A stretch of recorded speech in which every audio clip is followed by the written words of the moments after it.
বাংলাদেশে বসে থেকে যে ইউরোপে একটা বিজনেস শুরু করা যায় এবং সেই বিজনেসের থ্রুতে ইউরোপের সিটিজেনশিপ পর্যন্ত নেওয়া যায়, এটা আমরা অনেকেই জানি না। এটা যে আমরা জানি না এটা আমাদের দোষ না, তার কারণ এই বিষয়ে তেমন কথাবার্তা খুব একটা হয় না, এবং যেহেতু এই বিষয়ে এত কথাবার্তা হয় না, এই কারণে দূরের থেকে ব্যাপারটা অনেক কঠিন মনে হয়, যদিও ব্যাপারটা আসলে এত কঠিন না।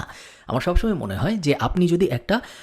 গুরুত্বপূর্ণ ডিসিশন নিতে চান তাহলে আপনার অবশ্যই অনেক বেশি ইনফরমেশন গ্যাদার করা উচিত ফার্স্টে, কারণ এই ধরনের গুরুত্বপূর্ণ ডিসিশনগুলো না আপনি আর রিভার্স করতে পারবেন না একবার নিয়ে ফেলার পরে। এবং এই কারণেই আমি আপনাদের রেকমেন্ড করবো এই ওয়ার্কশপটায় জয়েন করতে, যে ওয়ার্কশপটা অর্গানাইজ করেছে ফার্স্ট গ্লোবাল ভিসা কনসালটেন্সি।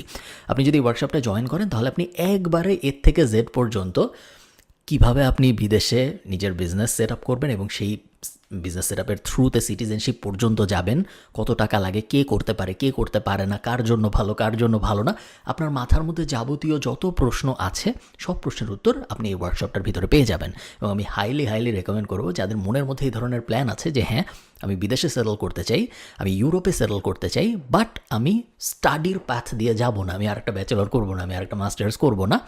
আমার হয়তো ইনকাম আছে বা আমার একটা ক্যারিয়ার পরিকল্পনা আছে এবং আমি চাই কোনোভাবে বিজনেস সেট আপ করে আমি ইউরোপে সেটেল হতে পারি নাকি, এই ধরনের অ্যাঙ্গেলে যারা আপনারা চিন্তা করছেন তাদের জন্য আমি হাইলি রেকমেন্ড করবো এই ওয়ার্কশপটা জয়েন করার। আপনার হয়তো 2 থেকে 3 ঘন্টার মতো সময় লাগবে এবং খুবই নগণ্য একটা টাকার অ্যামাউন্ট খরচ হবে, বাট আপনি যে ইনফরমেশনটা পাবেন সেই ইনফরমেশনটা একটা চান্স আছে আপনার পুরো জীবনটাকে অন্যরকম করে দিবে। সব বিস্তারিত উপরে নিচে কোথাও দেওয়া থাকবে এবং এই ওয়ার্কশপের ভিতরে আমিও থাকবো আপনাদের সাথে কথা বলার জন্য। আপনাদের সাথে আমার দেখা হচ্ছে এবং আপনাদের সাথে ফার্স্ট গ্লোবাল কনসালটেন্সির বাকি সবার দেখা হচ্ছে এই ওয়ার্কশপটার ভিতরে। Thank you, tata.